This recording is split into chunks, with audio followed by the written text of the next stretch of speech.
हे कृष्ण करुणा सिंधु दीनबंधु जगत्पते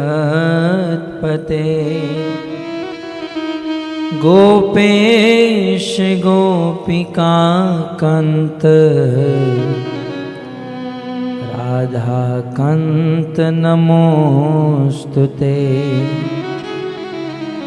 तप्त कांचन गौरांगी राधे वृंदावनेश्वरी वृषभानुसुते देवी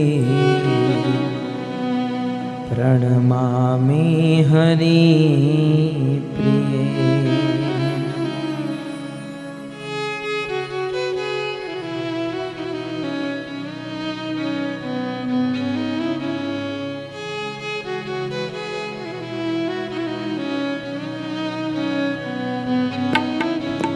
जय राधा माधव कुंज बिहारी।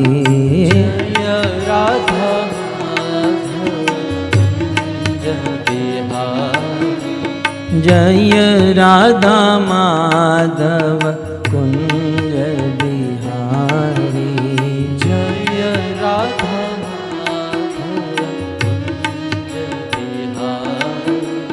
जय राधा माधव कुंज बिहारी। जय राधा माधव कुंज बिहारी। जय राधा माधव कुंज बिहारी।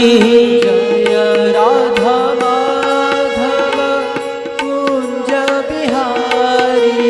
गोपी जन वल्लभ गिरिवरधारी। गोपी जन वल्लभ गिरिवरधारी। गोपी जन वल्लभ गिरिवरधारी। गोपी जन वल्लभ गिरिवरधारी। जय राधा माधव कुंज बिहारी। जय राधा माधव कुंज बिहारी।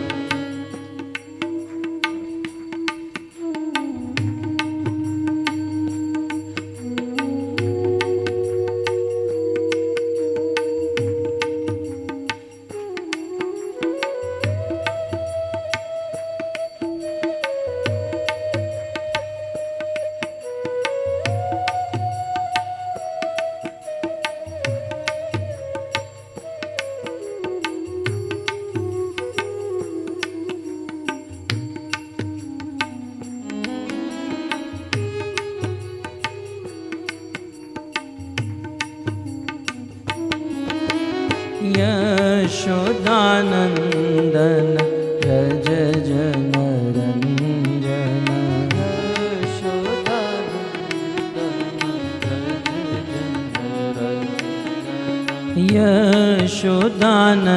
यशोदानंदन व्रज जन रंजन।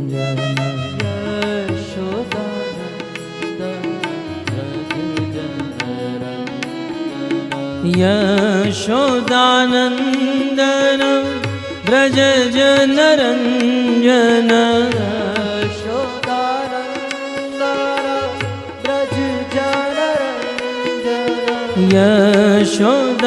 यशोदानंदन व्रज जन रंजन।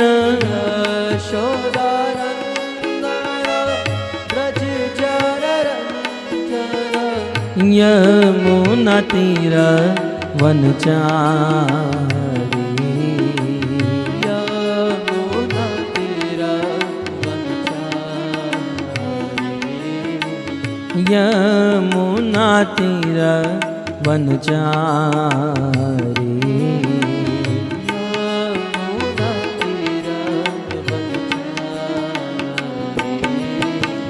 जय राधा माधव कुंज बिहारी। हारे जय राधा माधव कुंज बिहारी।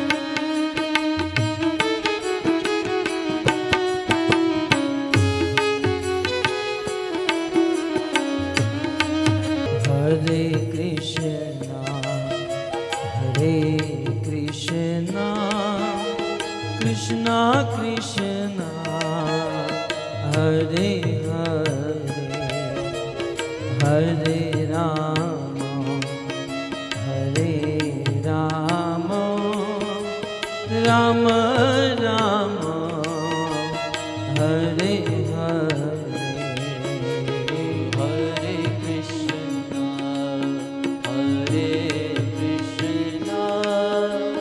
कृष्णा कृष्णा हरे हरे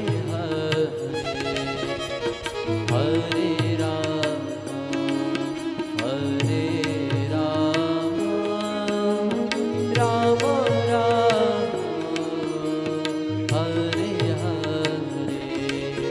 हरे कृष्णा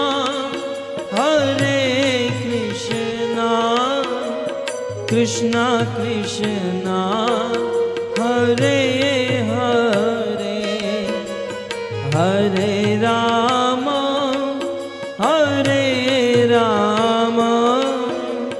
राम राम हरे हरे हरे कृष्णा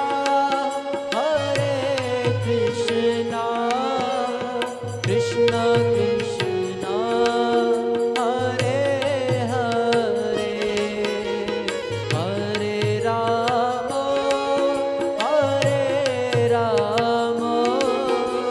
राम राम हरे हरे। हरे कृष्णा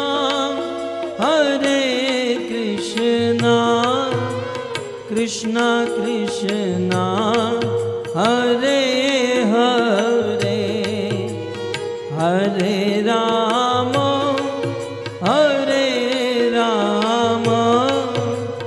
राम राम हरे हरे हरे कृष्णा प्रेम से कृष्णा कृष्णा कृष्णा हरे हरे हरे राम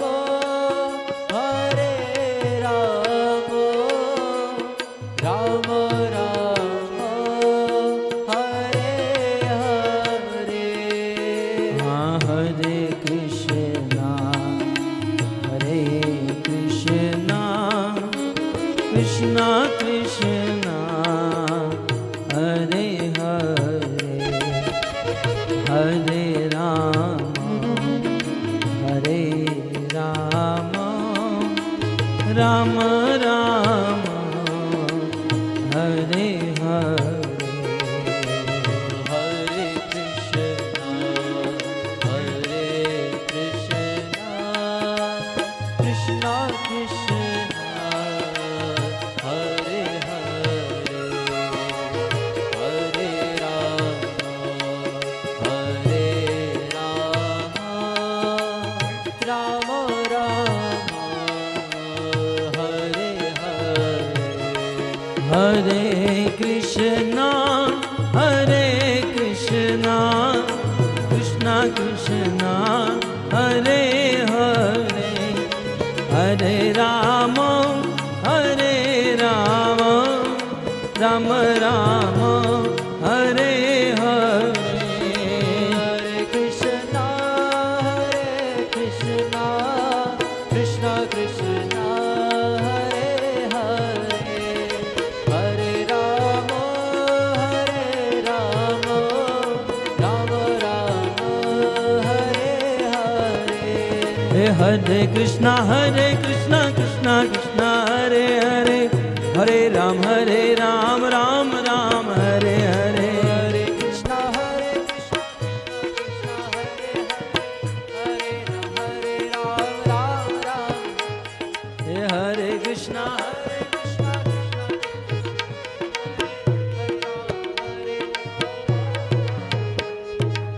नहीं दोषरी संपत्ति और कमानी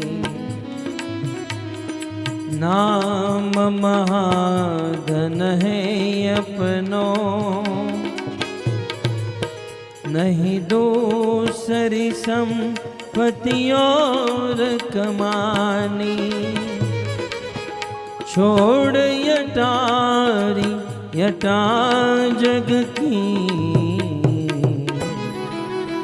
हमको कुटिया ब्रज माही बनानी हमको कुटिया ब्रज माही बनानी हमको कुटिया ब्रज माही बनानी हमको कुटिया ब्रज माही बनानी टूक मिले रसिकों की सदा और पीबन को यमुना जल पानी टूक मिले रसिकों की सदा और पीबन को यमुना जल पानी हमें औरन की परवाह नहीं अपने ठकुरानी श्री राधिकारानी अपनी ठकुरानी श्री राधिकारानी अपनी ठकुरानी श्री राधिकारानी अपनी ठकुरानी श्री राधिकारानी अपनी ठकुरानी श्री राधिकारानी अपनी ठकुरानी श्री राधिकारानी हाँ राधा श्याम सुंदर राधा श्याम सुंदर राधा श्याम सुंदर राधे राधा श्याम सुंदर जय श्री राधा श्याम सुंदर राधा श्याम सुंदर राधे कृष्ण बलराम कृष्ण बलराम कृष्ण बलराम जय कृष्ण बलराम कृष्ण बलराम कृष्ण बलराम कृष्ण बलराम जय कृष्ण बलराम कृष्ण बलराम कृष्ण बलराम कृष्ण बलराम जय कृष्ण बलराम कृष्ण बलराम कृष्ण बलराम कृष्ण बलराम जय कृष्ण बलराम हाँ गौरनिताय जय गौरनिताय गौरनिताय जय गौरनिताय गौरनिताय जय गौरनिताय जय श्री गौरनिताय जय गौरनिताय गौरनिताय जय गौरनिताय गौरनिताय जय गौरनिताय गौरनिताय जय गौरनिताय गौरनिताय जय गौरनिताय प्रभुपद प्रभुपद प्रभुपद शिल प्रभुपद प्रभुपद प्रभुपद प्रभुपद शिल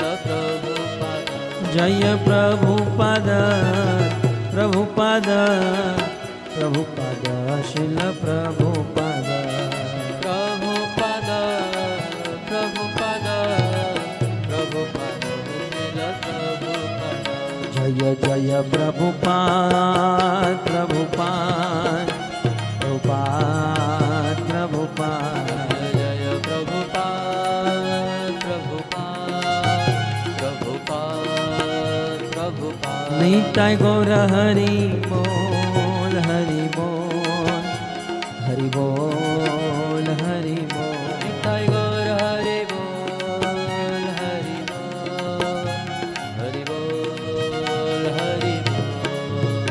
युग धर्म हरिनाम संकीर्तन की जय। ग्रंथराज श्रीमद् भागवतम महापुराण की जय। श्रील प्रभुपाद की जय। निताय गौर प्रेमानंद। हरि हरि बोल।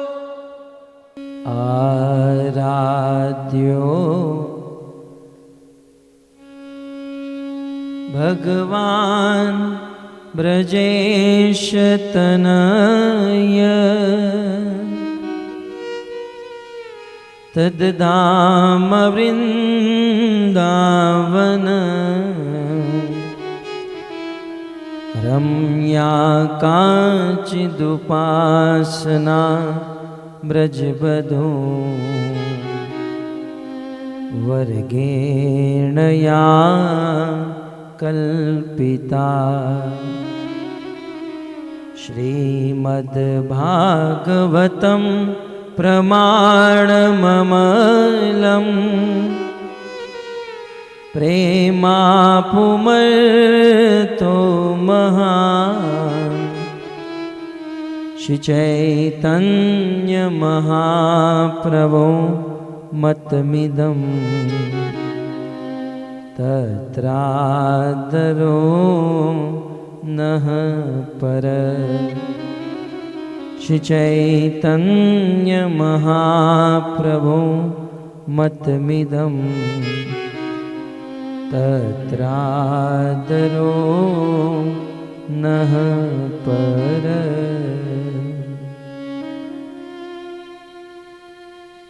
वंशी विभूषितकरा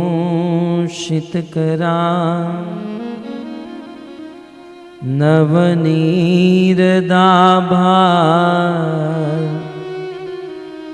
पीताम्बरदरुणबिं बफलधरोष्ठा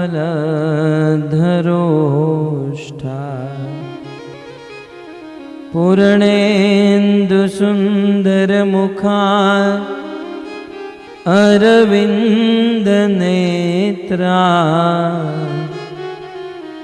कृष्णात् परं किमपि तत्त्व अहं न जाने।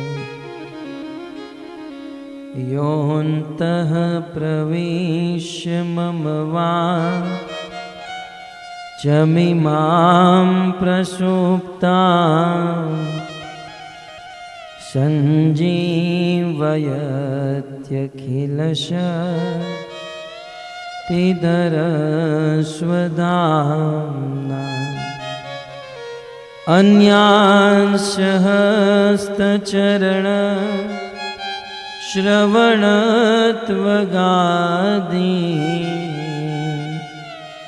प्राणान्नमो भगवते पुरुषाय तुभ्यम्। करारविन्दे न पदारविन्दम् मुखारविन्दे विनिवेशयन्तम् वटस्य पत्रस्य पुटेशयानम्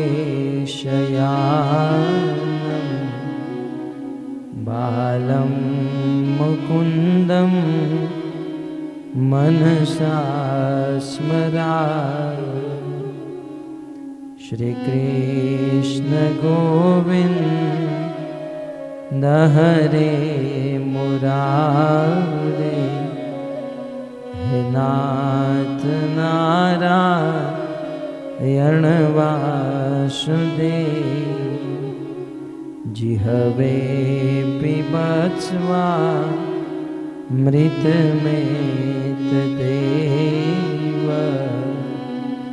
गोविन्द दामोदर माधवे।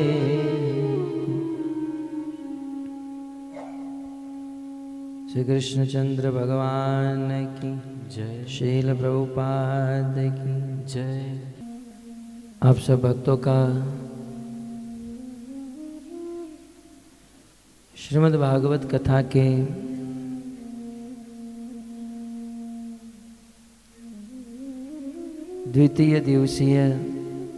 द्वितीय सत्र में हार्दिक स्वागत करते हैं।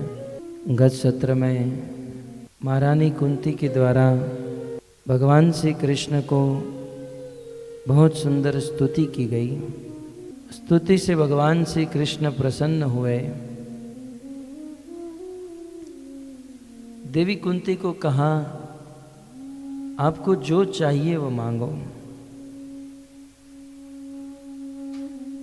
महारानी कुंती कहती हैं, प्रभु मुझे कुछ नहीं चाहिए। जब बार बार भगवान श्री कृष्ण ने कहा, तब देवी कुंती कहती हैं, त्वयि मे नन्यय विषया मतिर्मधुपते सक्री। हे प्रभु, आपको देना ही है तो मेरी मति आप में पूर्ण रूप से लग जाए, अनन्य भाव से मेरा मन आप में लगा रहे। आप ऐसा आशीर्वाद दीजिए।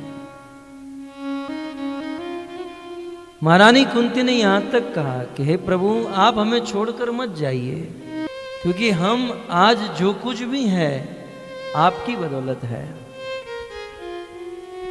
यदि आप हमें छोड़कर चले जाएंगे, के वयम नाम रूपाभ्याम यदु भी सह पांडवा, हमारा क्या नाम रहेगा, हमारी क्या कीर्ति रहेगी।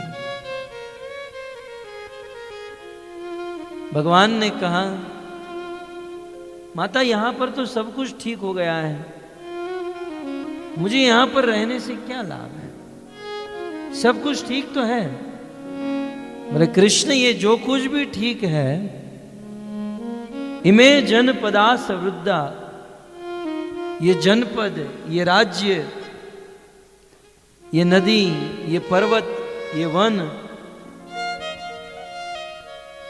ये जितना भी है, ये सब कुछ उत्कृष्टता को प्राप्त है एकमात्र आपकी उपस्थिति के कारण। कृष्ण आप हो, इसलिए सब कुछ जय को प्राप्त कर रहा है। जैसे ही आप चले जाओगे तो ये सब कुछ नष्ट हो जाएगा। अतः प्रभु, आप हमें छोड़कर मत जाइए। भक्तों, ये सत्य बात है। इस संसार में जब तक भगवान के साथ संपर्क है, तब तक वह वस्तु उत्कृष्टता को प्राप्त होती है। श्रील प्रभुपाद एक बार विदेश में अपने कुछ शिष्यों के साथ विचरण कर रहे थे।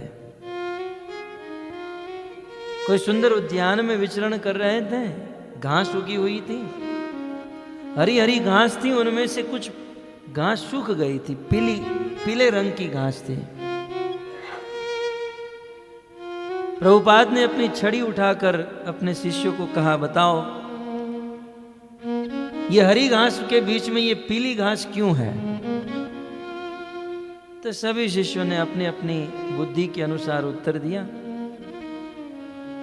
अंत में प्रभुपाद उत्तर देते हैं कि यह घास पीली इसलिए है क्योंकि इसका कनेक्शन जमीन से छूट गया है।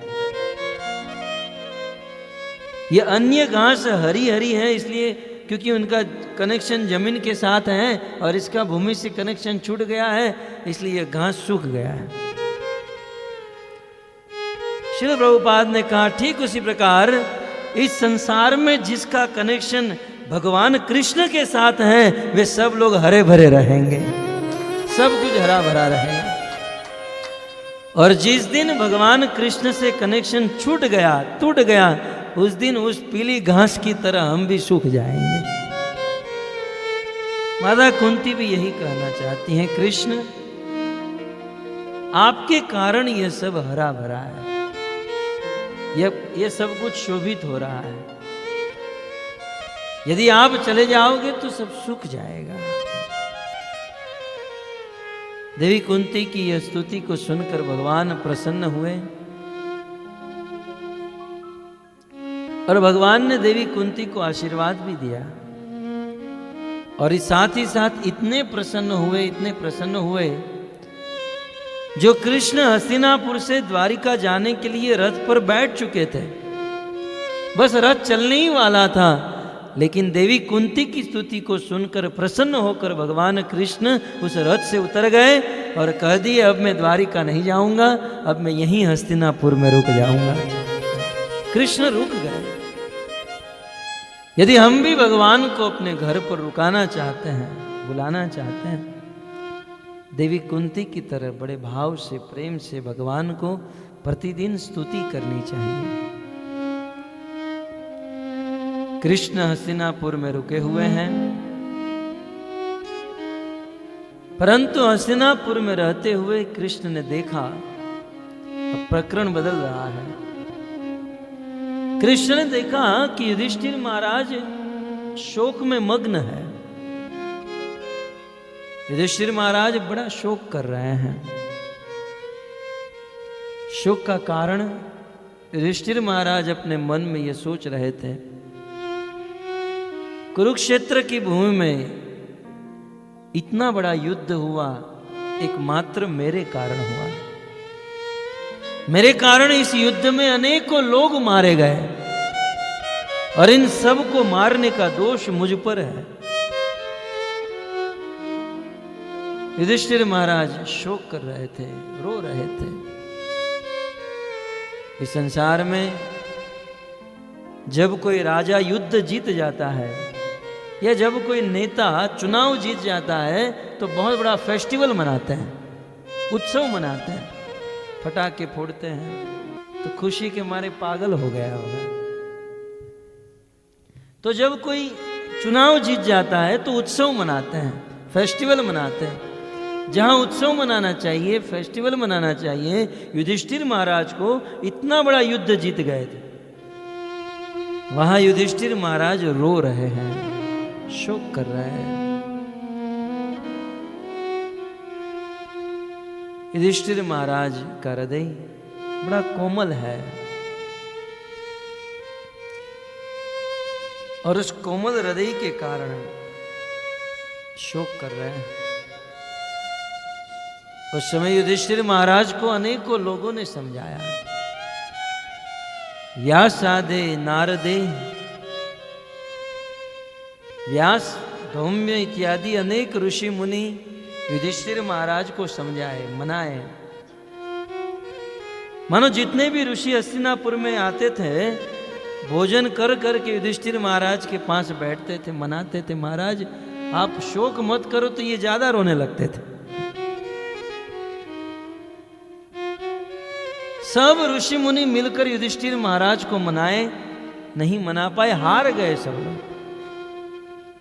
और अंत में कृष्ण को कहा, कृष्ण अब आप ही इनको मनाइए, हम तो हार गए, हमसे तो ये नहीं मान रहे हैं। तब भगवान कृष्ण युधिष्ठिर महाराज को मनाने लगे।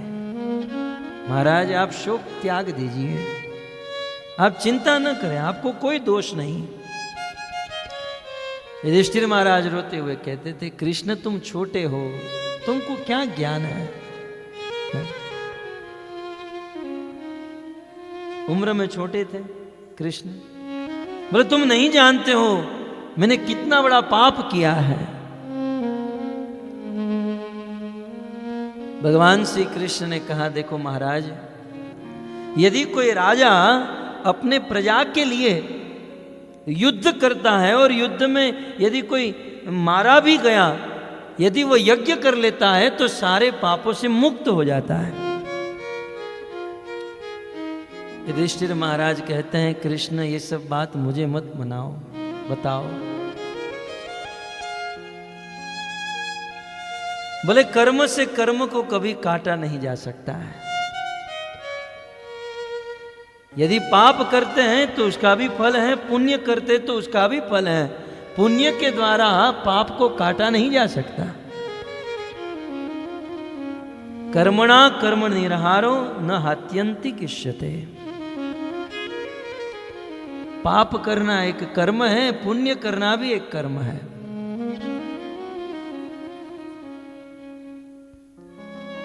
कर्म से कर्म को नष्ट नहीं किया जा सकता है।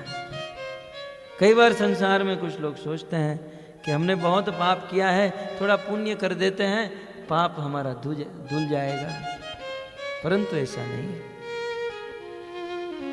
दोनों का फल मिलेगा। हम देखते हैं इस संसार में कुछ लोग बहुत पाप करते हैं, पशु की तरह जीवन बिताए हैं, मरने के बाद कुत्ता बनते हैं। लेकिन साथ ही साथ उसने अपने जीवन में पुण्य भी किया हो। लोग शराब पीने वाले भी पुण्य कभी कभी कर देते हैं। रात को शराब घर से आते हैं, बियर बार से आते हैं, रिक्शा में बैठकर रिक्शा वाला कहता है कितना, 50, तो ये 100 की नोट दे देता है, रख ले, तू भी ऐश कर। जीवन भर पाप किया, पाप के फल स्वरूप कुत्ता बना, लेकिन पुण्य भी किया तो कुत्ता तो बनेगा, लेकिन किसी बड़े घर का कुत्ता बनेगा। जानते ना कुछ कुत्ते लोग भी कितने भाग्यशाली होते हैं।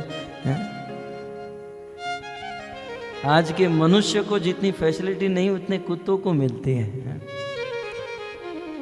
एक बार मैं गाड़ी लेकर कहीं प्रवचन करने जा रहा था, आगे BMW और पीछे कुत्ता अकेला बैठा था, ऐसे मुझे आज भी याद है। और बिल्कुल देखते हुए ऐसे ऐसे देख रहा था दोनों ओर। मेरा कितना नसीब वाला है ये, दोनों ओर ऐसे ऐसे देखते देखते। मालिक गाड़ी चला रहा है और वो खुद पीछे बैठा है। आजकल कुत्ते रखने वाले भी बहुत बड़े भ्रम में हैं, सोचते हैं कि मैं कुत्ते का मालिक, लेकिन विचार तो करो कि मालिक कौन।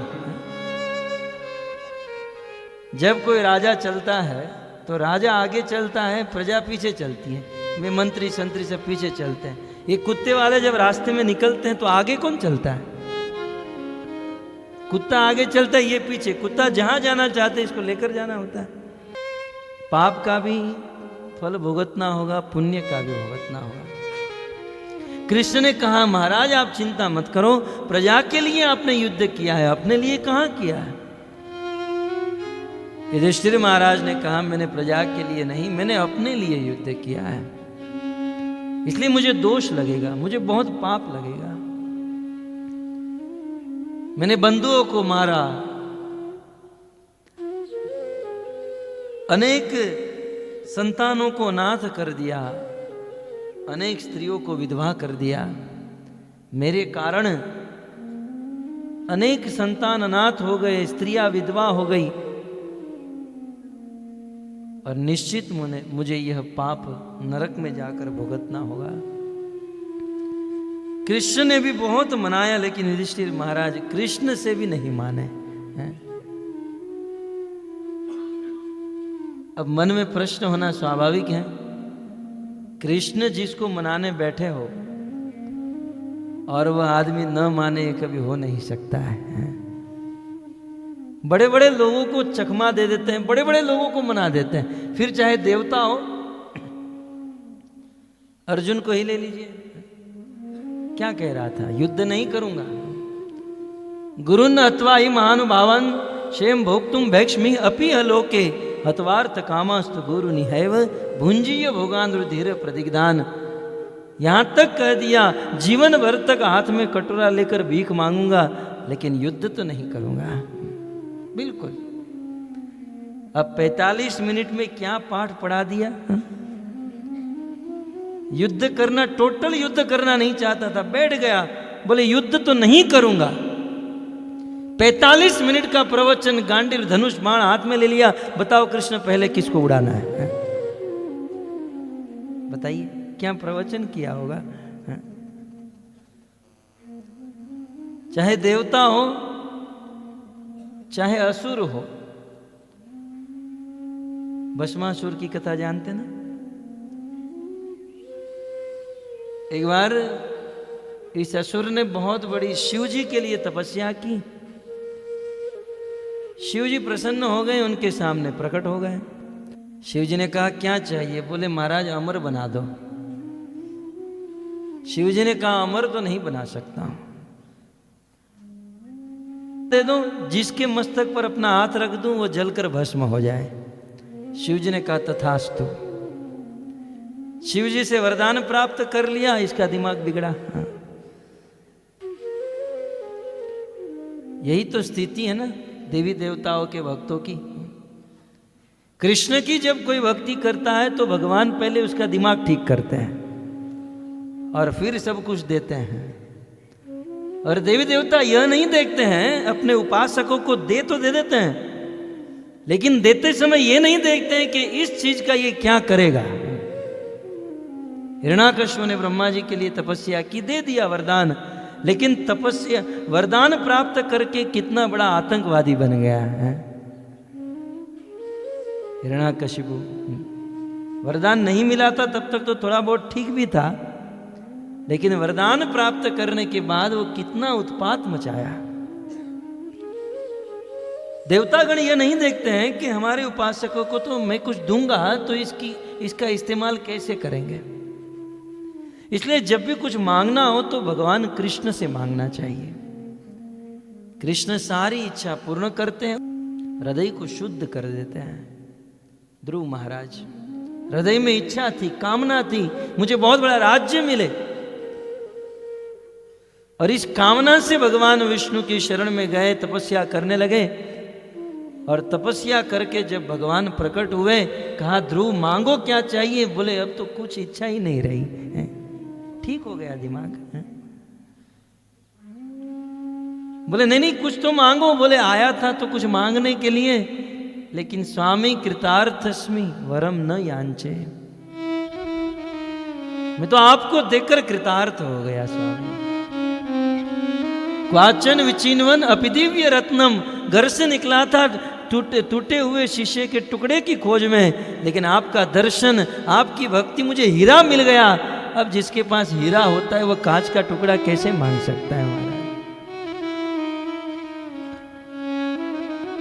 भगवान श्री कृष्ण मति को ठीक करते हैं, इच्छा भी पूर्ण करते हैं। इसलिए यदि मांगना भी हो तो भगवान से मांगे। वैसे कृष्ण तो बिना मांगे ही दे देते हैं। कई बार भक्त लोग भगवान को भी अपनी जैसा समझ बैठते हैं। अन्य अन्य धर्मों में तो रोज प्रार्थना करते हैं कि हे गॉड मुझे रोज डेली ब्रेड दीजिएगा। क्या भगवान जानता नहीं कि तुझे कितना किलो भोजन चाहिए है? सब कुछ जानते हैं। एक बच्चे को क्या सुबह उठकर अपनी माँ को कहने की जरूरत, माँ रोटी खिलाएगी? अरे नहीं खाएगा, जबरदस्ती खिलाएगी। भगवान क्या इतना दुर्बल है, अज्ञानी है कि नहीं जानते हैं कि इसको भोजन चाहिए? देंगे, नहीं मांगने पर भी देंगे। और यदि बहुत उत्सुकता है तो मांगना भी हो तो कृष्ण से मांगे, क्योंकि भगवान देने में स्वतंत्र है, देवता परतंत्र है। देवता एक तो बहुत बहुत लेते हैं और फिर थोड़ा सा देते हैं, बहुत कुछ कराने के बाद थोड़ा सा देते हैं, और भगवान थोड़ा सा लेते और बहुत कुछ देते थे। रावण ने अपने 10 मस्तक काटकर यज्ञ कुंड में डाल दिए, तब जाकर शिव जी ने उसको सोने की लंका प्रदान की। लेकिन वही सोने की लंका विभीषण ने मात्र भगवान रामचंद्र को प्रणाम किया, लंका का राजा बना दिया है? एक प्रणाम करने से लंका का राजा, और वो बेचारा तो मस्तक काट काट के थक गया। अब 10वें मस्तक में कितना कष्ट हुआ होगा। बोले जब 10 मस्तक काटने बैठा तो पहले तो सोचा होगा 9 मस्तक स्पेयर में है, फिर 8 है, 7 है, 6 है, 5 है, लेकिन अंतिम जब बचा होगा, यार अब तो पूरा गया। कितना कितना कुछ करवाते हैं तब जाकर देते हैं। और देते समय भी ये नहीं देखते हैं ये इसका इस्तेमाल कैसे करेगा। जैसे 5 साल का लड़का हो, 10 साल का समझिए, सिगरेट पीने का मन हो गया, जेब में 10 रुपया है, दुकान वाले के पास जाता है, ये लो 10 रुपया सिगरेट दो, आज सिगरेट पीने का मन हो। अब दुकान वाला तो बाध्य है, नौकरी कर रहा है, वो तो सिगरेट उठा कर दे देगा और लड़का पी लेगा। लेकिन वही लड़का यदि घर पर बैठा हो, पिताजी बाहर जा रहे हैं, लड़का कहे पिताजी कहाँ जा रहे हैं? बोले नीचे जा रहा हूँ। बोले ये लो 10 रुपया मेरे लिए सिगरेट लेकर आना। बताओ क्या हालत होगी उसकी। पहले तो उनके पिताजी वो 10 रुपये ले लेंगे और एक जोर से थप्पड़ मारेंगे, सिगरेट पीनी। ईमानदारी से कहिए, आपको दुकान वाला अच्छा लगा कि वह उनका पिताजी अच्छा लगा? थप्पड़ मारा उन्हें तो, 10 रुपया ले भी लिया, लेकिन फिर भी पिताजी अच्छे हैं क्योंकि उनके भले के लिए सोचा है। वैसे भगवान अपने भक्तों की इच्छा पूर्ण करते हैं और साथ ही साथ उनके हृदय को शुद्ध करते हैं। ये भस्मासुर शिव जी को प्रसन्न किया, शिव जी ने वरदान दिया, जिसके मस्तक पर अपना हाथ रखोगे वो भस्म हो जाएगा। इसका दिमाग बिगड़ा, बोले इसकी पत्नी बहुत अच्छी है। पहले के असुर भी जेन्युइन हुआ करते थे, किसी को मारने से पहले अवगत करते थे, सावधान करते थे। भस्मासुर ने कहा भोलेनाथ, ये जो आपने वरदान दिया है सबसे पहला इस्तेमाल आप ही के ऊपर करना चाहता हूं। सुना है आपकी पत्नी बहुत सुंदर है, आपको मारकर मैं उनका अपहरण कर लूंगा। शिव जी तो डर के मारे भागे, शिव जी आगे आगे, भस्मासुर पीछे पीछे। बहुत भागे बहुत भागे, ये तो पीछा छोड़ ही नहीं रहा था। अंत में शिव जी ने भगवान को याद किया, कृष्ण प्रकट हो गए। भोलेनाथ कहाँ भागे जा रहे हो? बोले भस्मासुर को वरदान दिया था और वो अब मेरा वरदान मुझको ही मारने के लिए आ रहा। भगवान ने कहा भोलेनाथ इतने भी भोले मत बनो, थोड़ा सोच समझ कर वरदान दिया करो। गुरु महाराज कहते हैं भगवान नरसिंह देव ने जब हिरण्याकश्यप को फाड़ दिया तो सबसे पहले ब्रह्मा को बुलाया और कहा कि देखो थोड़ा सोच समझ कर वरदान दो। आप लोग वरदान दे देते हो, मुझे कैसा कैसा रूप लेकर आना पड़ता है? भगवान ने शिव जी को कहा भोलेनाथ चिंता नहीं, आप जाओ, मैं संभाल लूंगा। शिव जी के चले गए कैलाश में। ये असुर दौड़ते हुए आ रहा था, भगवान रास्ते में खड़े थे। बोले कहाँ जा रहे हो? भस्मासुर ने कहा डिस्टर्ब मत करो, शिव जी को मारने जा रहा हूं। क्यों? बोले उनकी पत्नी का अपहरण करना है। लेकिन शिव जी को मारोगे कैसे? बोले अभी अभी उन्होंने वरदान दिया है, उन्हीं के वरदान से उसे मार डालूंगा। कृष्ण जोर जोर से हंसने लगे, इतना हंसने लगे, इतना हंसने लगे, भस्मासुर खड़ा रह गया। बोले आप इतने हंस क्यों रहे हैं? बोले आप भी शिव जी की बातों में आ गए, जानते नहीं हो तुम? जिस दिन से दक्ष प्रजापति ने शिव जी को यज्ञ का भाग देना बंद कर दिया, उस दिन शिव जी का सारा प्रभाव नष्ट हो गया। उस दिन से शिव जी के सारे वरदान विफल जाते हैं। आज तक शिव जी का कोई वरदान सही नहीं हुआ। और यदि मुझ पर विश्वास नहीं तो अपना हाथ अपने मस्तक पर रखकर देख लो, तुरंत पता चल जाएगा। तो कृष्ण की बातों में आ गया और अपना हाथ अपने ही मस्तक पर रखा, जलकर वहीं पर भस्म हो गया। भस्मासुर। कहने का अर्थ है कि भगवान असुरों को भी मना देते हैं, देवताओं को भी मना देते हैं। तो यहां ऋषि मुनियों ने कहा कृष्ण युधिष्ठिर महाराज को मनाइए, उनको शोक से मुक्त कीजिए। भगवान कृष्ण ने मनाया, परंतु फिर भी युधिष्ठिर महाराज नहीं माने। बोले ये तो हो नहीं सकता है, कृष्ण मनाए फिर भी नहीं माने। तब सूत जी ने कह दिया कृष्णेन अद्भुत कर्मणा, कृष्ण के कर्म इतने अद्भुत हैं, लोग इसे समझ नहीं पाते हैं। बात तो यह थी कि बाहर से भगवान कृष्ण युधिष्ठिर महाराज को मना रहे थे कि मान जाओ भैया, शोक मत करो। और वही भगवान कृष्ण युधिष्ठिर महाराज के हृदय में परमात्मा के रूप में बैठकर कहते थे मानना मत, रोते रहना। कृष्णन अद्भुत कर्मणा, बाहर से मनाते हैं मान जाओ, अंदर से कहते हैं मत मानो। भगवान की लीला भी दिव्य है, समझ पाना बड़ा मुश्किल। एक बार महाराज जी कह रहे थे कि ऐसा महाभारत में वर्णन है कि जब पांडवों का वनवास और अज्ञातवास समाप्त हो गया तो अब पांडवों ने मीटिंग की कि अब क्या किया जाए। तो उस मीटिंग में भगवान कृष्ण थे, बलराम जी थे, पांडव, द्रौपदी, सब लोग बैठे थे। अंत में यह निर्णय हुआ कि काम करते हम क्षत्रिय हैं, एक एक गांव हम लोग रख लेते हैं और पूरी दुनिया भले दुर्योधन रखें, हमें कोई मतलब नहीं। प्रस्ताव तो बहुत अच्छा है, लेकिन ये दुर्योधन को मनाएगा कौन? बलराम जी ने कहा कि किसी को मनाने में कृष्ण ही सबसे बेटर है। कृष्ण ने को कहा कि कृष्ण आप जाओगे? बोले जाऊंगा। संधि दूत बन गए। संधि दूत बनकर कृष्ण दुर्योधन के पास गए, दुर्योधन को निवेदन किया, दुर्योधन 5 गांव रख लो, 5 गांव, छोटे छोटे 5 गांव पांडवों को दे दो और पूरी दुनिया पर राज करो।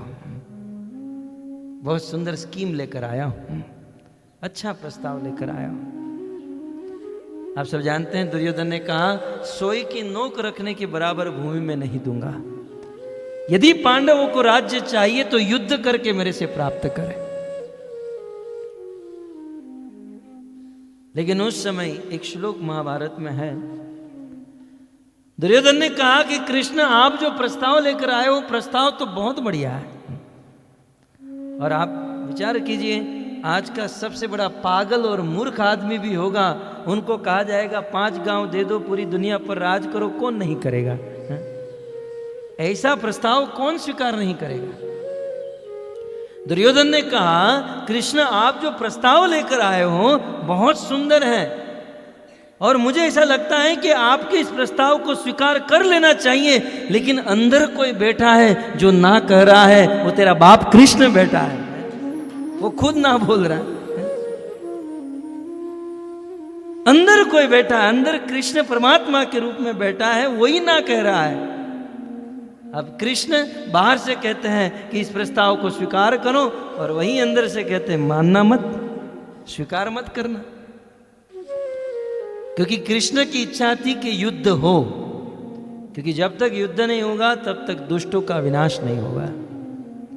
इसलिए बाहर से भले मना रहे थे, लेकिन अंदर से वे जानबूझकर नहीं मानने दे रहे थे। नहीं तो दुर्योधन तो मान जाता, तुरंत 5 गांव देकर भगाओ और दुनिया रख लो।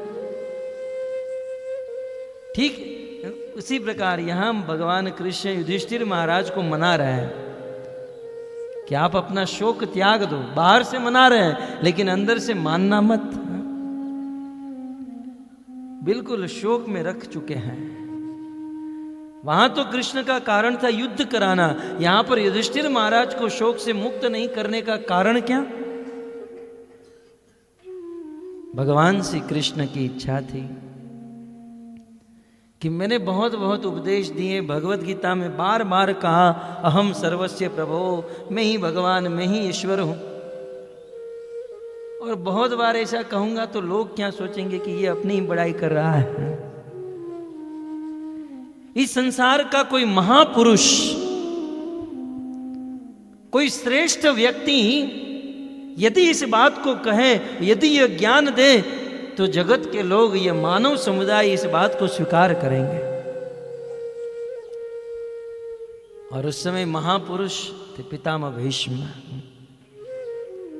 बोले गंगा पुत्र भीष्म जैसे भरत पुंगव,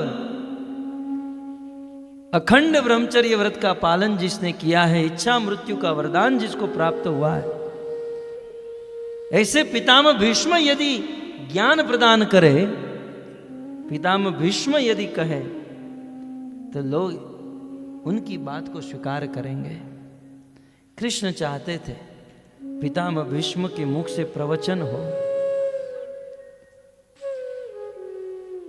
और पितामह भीष्म के मुख से प्रवचन कराने के लिए वे स्वयं युधिष्ठिर महाराज को शोक से मुक्त नहीं किए, यह सोचकर कि जब हम लोगों में से किसी की भी बात को सुनकर इनका शोक दूर नहीं होगा तो अंत में ये पितामह भीष्म के पास जाएंगे और बहुत बड़ा प्रवचन होगा। और यही हुआ। जब किसी के द्वारा युधिष्ठिर महाराज का शोक दूर नहीं हुआ, तब एक दिन कृष्ण ने ही प्रस्ताव रखा। कहा महाराज अब देखो हम तो हार गए, हम लोग मिलकर आपके शोक को दूर नहीं कर सके।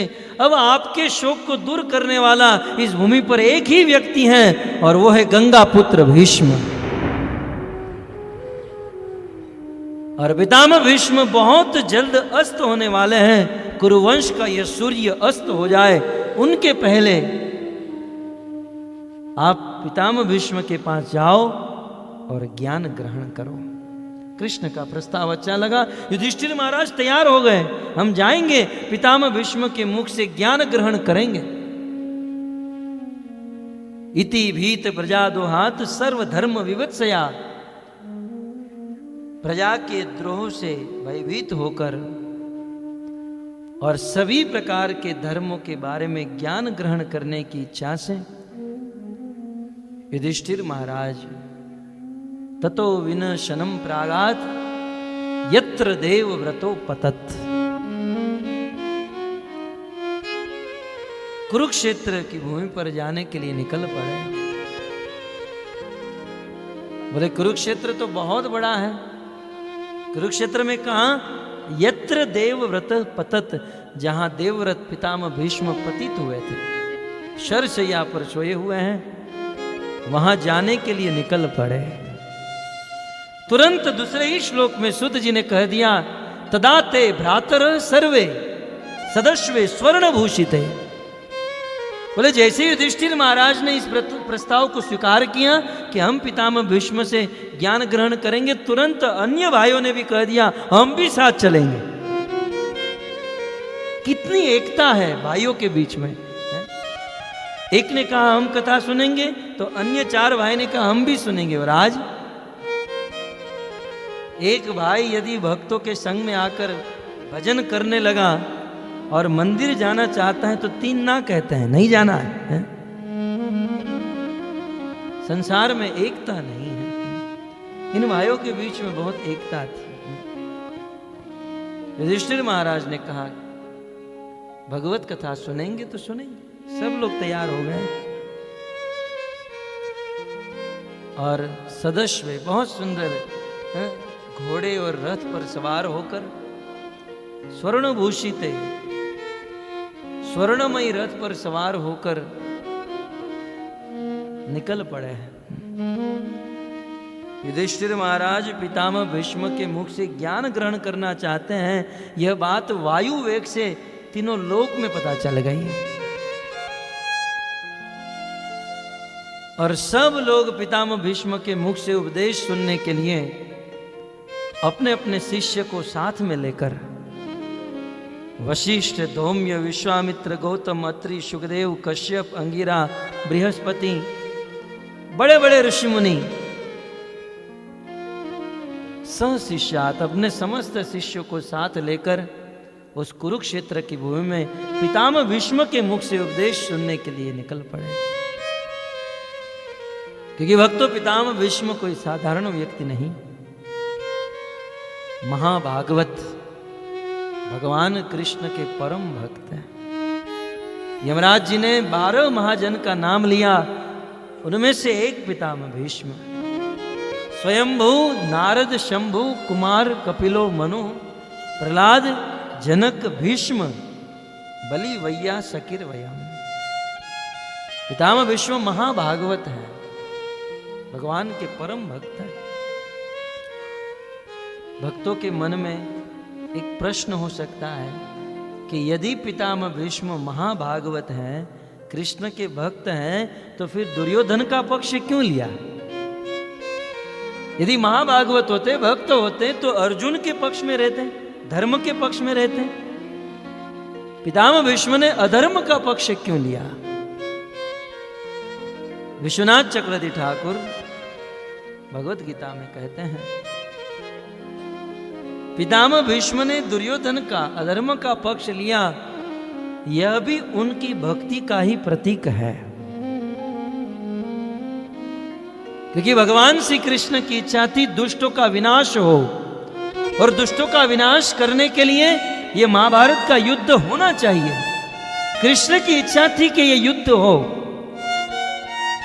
और भक्तों, यदि पितामह भीष्म दुर्योधन के पक्ष में न होते हैं तो दुर्योधन कभी युद्ध न करता। पितामह भीष्म दुर्योधन की बहुत बड़ी शक्ति थी और दुर्योधन ने यह सोचा कि ये भीष्म यदि मेरे साथ हैं तो मुझे कोई नहीं हरा सकता।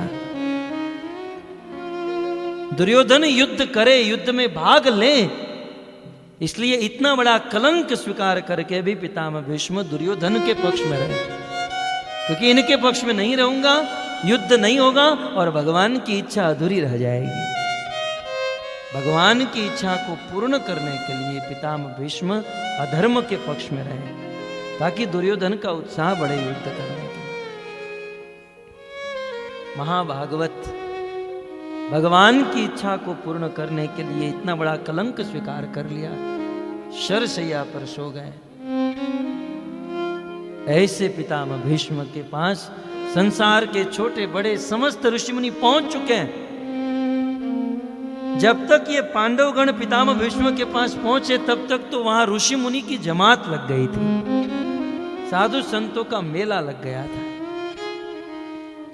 पांचों पांडव पितामह भीष्म के पास आए, अपने रथ से उतरे और पितामह भीष्म को देखकर दौड़कर, जहां पितामह भीष्म सरसैया पर सोए हुए हैं, दौड़कर पितामह भीष्म से सटकर बैठ गए।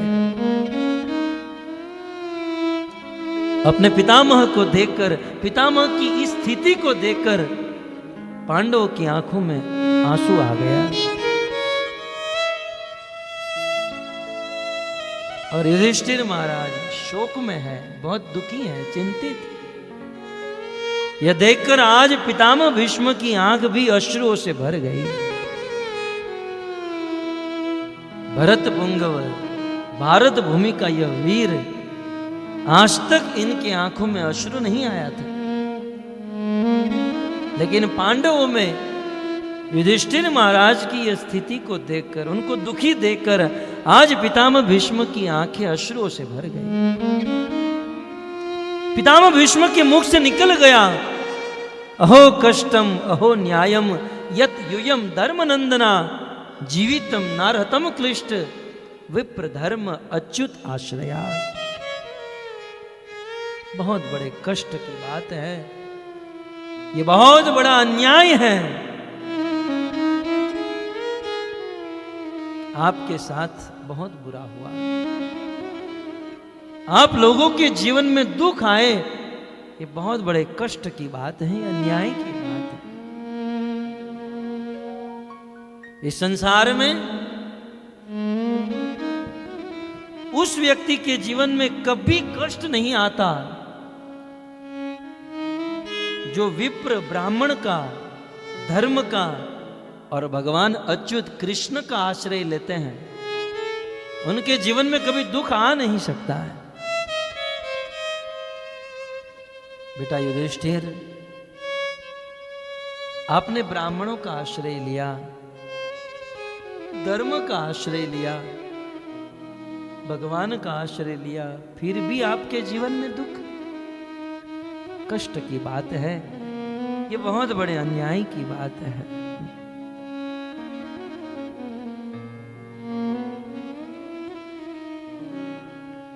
इस संसार में किसी भी व्यक्ति के जीवन में दुख आते हैं, उसके 3 कारण हैं। पितृदोष, मातृदोष या कर्म दोष। कई बार संसार में कोई व्यक्ति सोचता है कि मैं कभी किसी का बुरा नहीं किया, मैं तो अच्छा ही कर रहा हूं, लेकिन फिर भी मेरे साथ बुरा क्यों हो रहा है। आप अभी अच्छा कर रहे हो, आपके कर्म अभी वर्तमान में अच्छे हैं, लेकिन भूतकाल में यदि गलत कर्म किया हो, उसका फल आज मिल रहा है, और आज जो कर रहे हैं इसका फल भविष्य में मिलेगा। यदि पितृ के द्वारा कोई दोष हुआ, माता के द्वारा कोई दोष, कर्म के द्वारा दोष, तो ये दुख बनकर आते हैं। तो दुख के ये 3 कारण हैं, लेकिन आपके जीवन में आपके पितरों का कोई दोष नहीं है, पितामह भीष्म कहते हैं, संस्थिते तीर्थे पांडो पृथा बाल प्रजा वधो युष्मत् कृते बहुन क्लेशा प्राप्ता तोकवती मुहु प्राप्ता तोकवती मुहु। संस्थिते अथिरते पांडव, आपके जीवन में आपके पिता का कोई दोष नहीं है। आपके पिता राजा पांडु तो धर्मात्मा थे, धर्म का पालन किए, और जब तक इस पृथ्वी पर रहे तब तक राजा पांडु की सेना को युद्ध करने की जरूरत ही नहीं पड़ी। उनके प्रभाव को देखकर ही विपक्ष राजा झुक जाता था। आपके पिता का कोई दोष नहीं है। तो मानो मां का दोष होगा, बोले आपकी मां का भी कोई दोष नहीं, क्योंकि पृथा बाल प्रजावधू। कुंती के जीवन में भी बहुत दुख आया। जिस स्त्री का